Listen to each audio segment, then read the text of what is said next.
My name is Kim Andrews, and I am the founder and CEO of the Global Red Circle.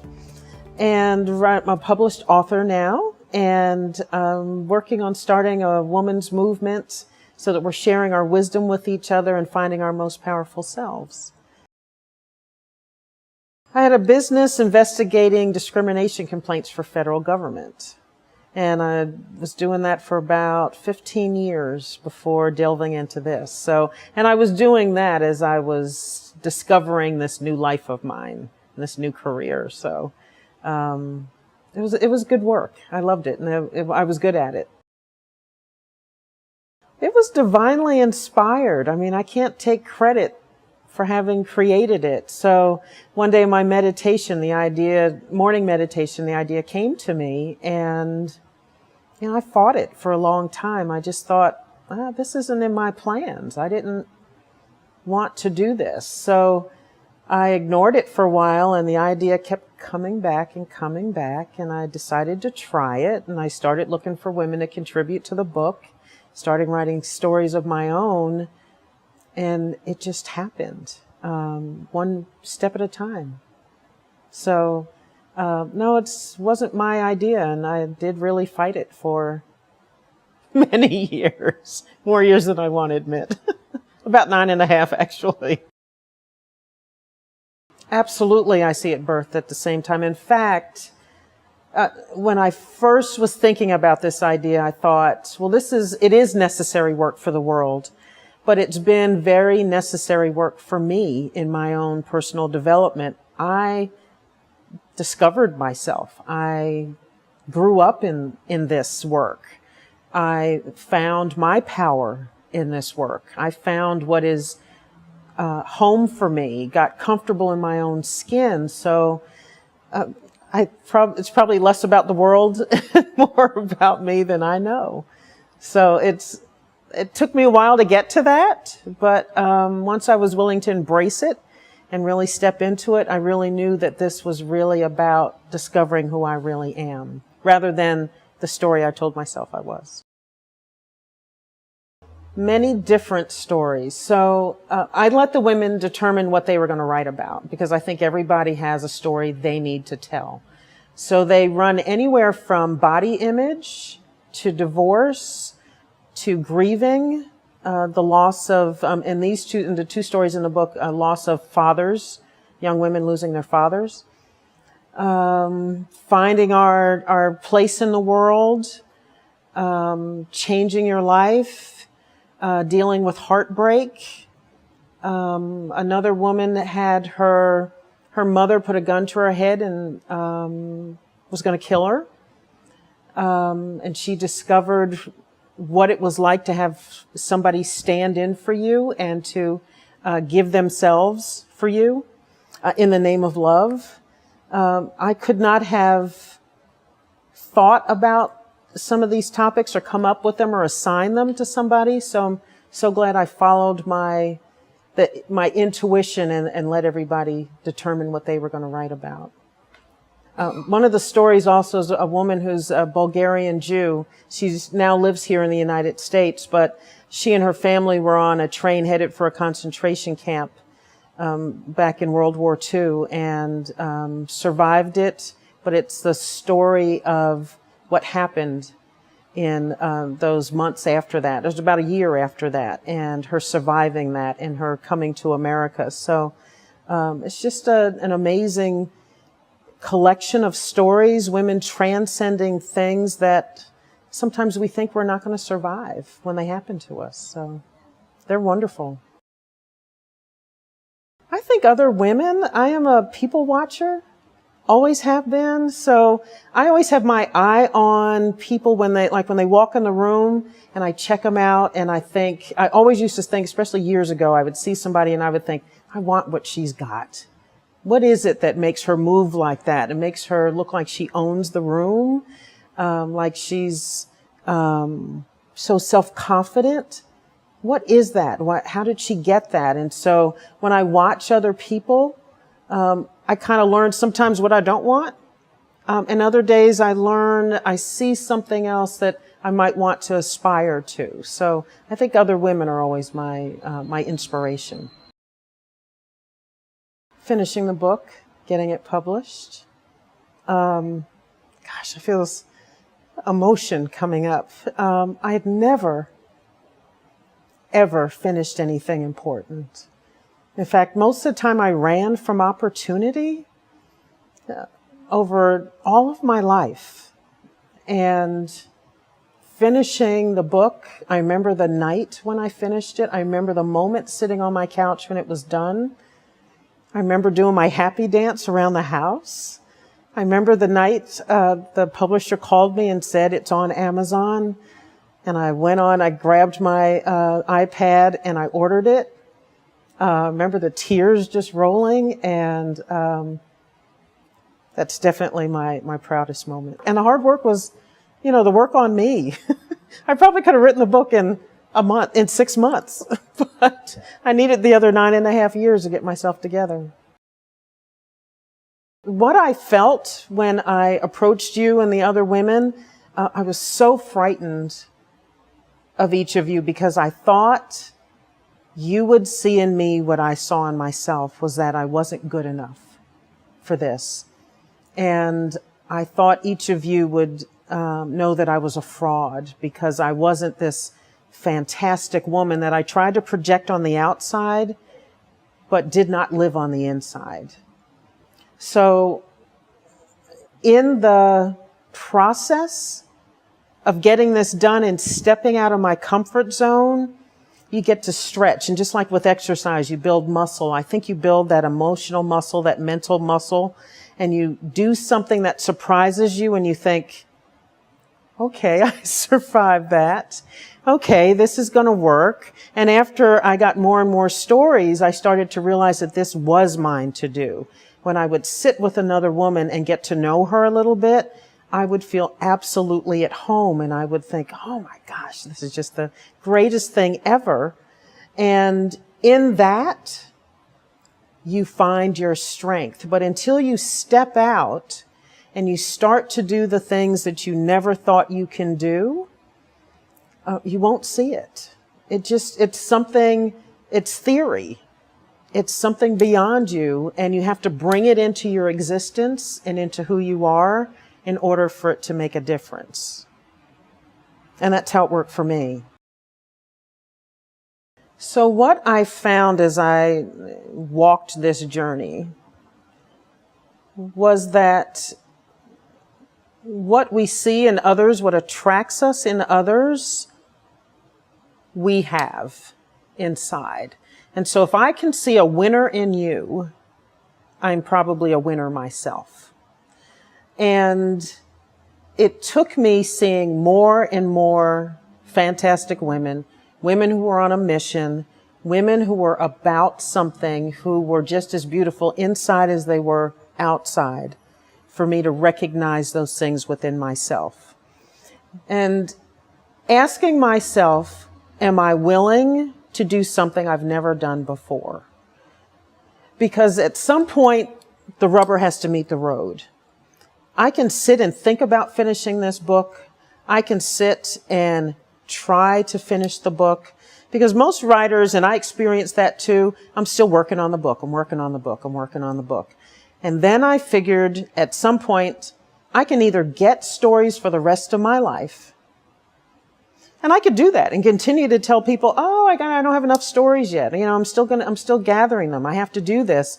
Or am I going to sit down now and see how much I have? Do I have a book with the stories I collected? And I had 20 at the time. And where do I go from here? Am I willing to put myself out there? And if I wasn't going to do it, to let it go and be okay with where I was and not kick myself for it.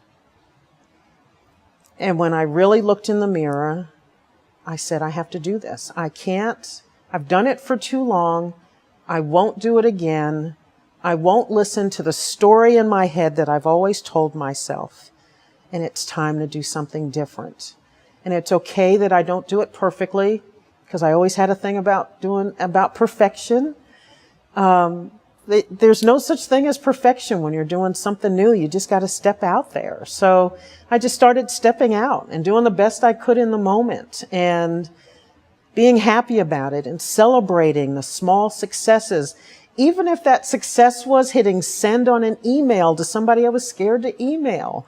And then I would celebrate that. And I'd do my happy dance around my room and celebrate that. And so that's what got me one day to the next. And then because it was a divine calling, I had to stay in that spiritual space that fed me. And it was my journey of faith and my growth in my faith that finally got the momentum going, and where I started to feel my strength well up inside of me. And I knew that I really had what it took, and that I had what other people saw in me that I never saw. And that I could see in myself what I think the Creator created me for. And that made all the difference. I am doing my investigations part-time. Some days it doesn't feel like it, because it's helping to finance what I'm doing now. Prayer and meditation, exercise, eating right, taking care of myself. And one of my favorite things to do, and which I advocate women do, is I nurtured the relationships in my woman tribe. My closest friends, who are my lifeline sometimes, spending time with them, talking to them, texting an email during the week. Those are the things that keep me alive. They're also my touchstone. When I'm getting off track, or I feel like, the fear comes up, the self-doubt comes up, they're often the ones who bring me back to center when I need that. When I need to cry, when I got somebody I need to talk to, that's where I go. I go back to my woman tribe. So they're a big part in helping me stay balanced, as well as keeping my individual center through taking care of myself spiritually, mentally, emotionally, and physically. So now that the book is done, and I thought that was the huge step. I mean, I thought, I get the book done and the millions will roll in and I'm done. But no, that was like the beginning. That was like the first step to get to. And so now it's time to get the message out. So now I'm starting speaking engagements, and I'm very excited about that, doing more of it, even getting out there and marketing myself. I never ever thought I'd do that, didn't want to do it, and now it's just, it's another thing I said, oh well, guess that's mine to do as well. So doing that, really excited about it, and becoming this, my goal is to be a global thought leader for women around empowerment and finding our place in the world and within ourselves, because I think women I think we're the next wave of power in the world. And it's time for us to step up with the men in the world and take our place, because I believe our planet's out of balance. And it's time for the rise of feminine energy. And I'd like to be a big part of that and have the Global Red Circle be a part of that. So that's the next wave. Probably that the baggage doesn't matter. The story you tell about yourself isn't the truth, and that there's a capital T truth about how powerful you are and how valuable you are, that is where you should live from, and that you don't have to carry the baggage with you. And in the journey of discovering who you are and stepping out of your comfort zone, all that baggage can go away, and you can start dropping it bit by bit. So I would encourage, if I were talking to my younger self, I would say just go. Don't worry about what you think you don't have. Don't worry about what you think others can do better than you. just go, just do what you're called to do. And when your intuition speaks to you, heed it and just move and take another step, even if it's one step at a time. I would imagine the most traumatic event that took me the longest to deal with, and I still deal with it on some level, was dealing with sexual trauma as a child. And finding at some point that what happened to me doesn't define me. And that has no impact on my worthiness. I am worthy, I am valuable, I am not broken, but it took me decades to get there. I mean, that happened when I was 6, 7, 8 years old. And I was in my 40s before that realization that I was not broken really got in my DNA. And that's a long time to carry it, but most people who suffer that carry it all their lives and go to their deathbeds feeling that brokenness and that trauma and allowing it to define themselves. And so being able to break from that and put that in a different place in my experience, I know it's contributed to who I am. So now I think I have a power and a strength around that issue. But it's no longer a hindrance. It's no longer that brick wall in front of me anymore. I've transcended that brick wall. Some of the things I did to deal with that trauma, counseling.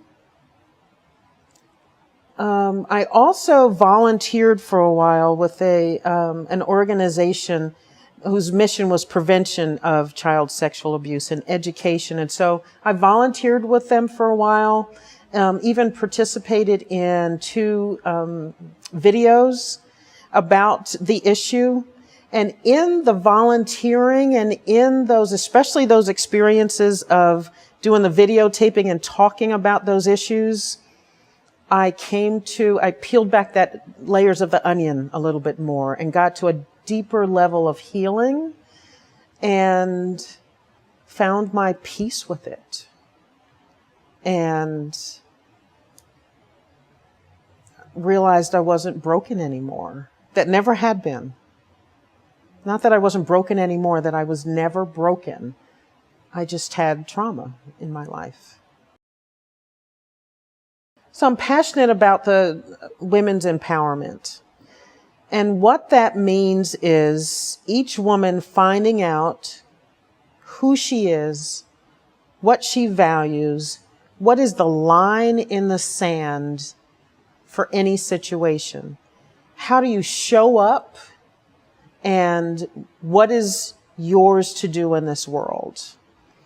And having the energy and the power and the enthusiasm to do it in the midst of everything else that we do. So, and that's a full plate. In fact, it's not even a plate, it's probably a platter. Some days it's a bucket. Some days it's a 5-gallon drum.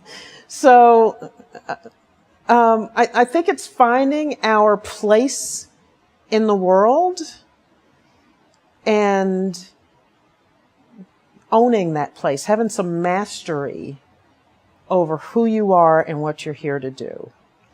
And I know that sounds very ethereal, but it's palpable when you get to it. When you're living it, it's something I can feel in every single cell of my body. And it's more real than this chair that I'm sitting on. I think women innately, we have something that differentiates us from men. And I think it's the key to softening and bridging some of the strife and calamity that our world is currently suffering from, that we suffer from as individuals, and that as a global community we suffer from, and that our earth suffers from. So I see it as an individual thing, and I see it as a collective construct, maybe, or energy. And so I think it's something each woman discovers within herself. And I think as women get more powerful, you know, there's all these things about power dynamics and energy in the world. And I don't even know the scientific terms for it. But as we grow as individuals, then the very next step is that energy grows in the world. And then a shift can happen in the world. So I see it as a multi-level kind of experience. So it's not just about the individual. I think it's about what happens in the world. And by us finding our own strength, we're inspiring someone who we may not even talk to, but she may see how the look in our eye, the set of our shoulders, how we walk into a room, the way I used to watch women years ago and say, I want what she's got. We become that for somebody else. And as more of us do that, I think it'll only grow exponentially. And I think it'll go viral.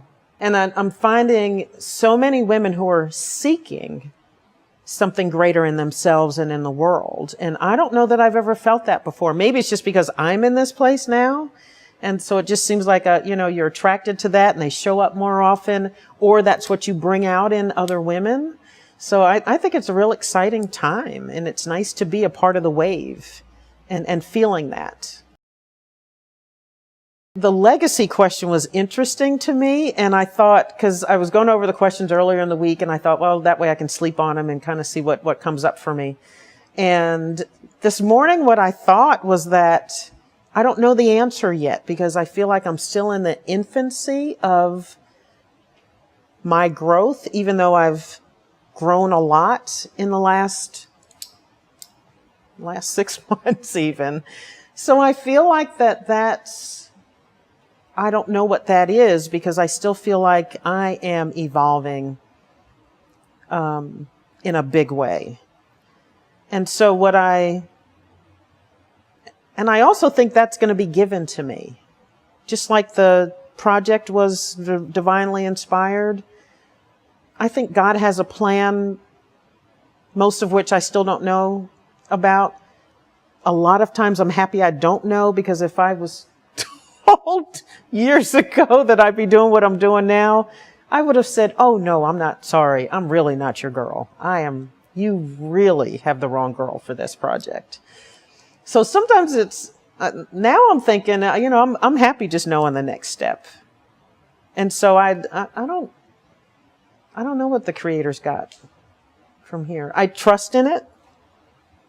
I trust that whatever the Creator's got for me, He's already given me what I need to get there. So, I don't know.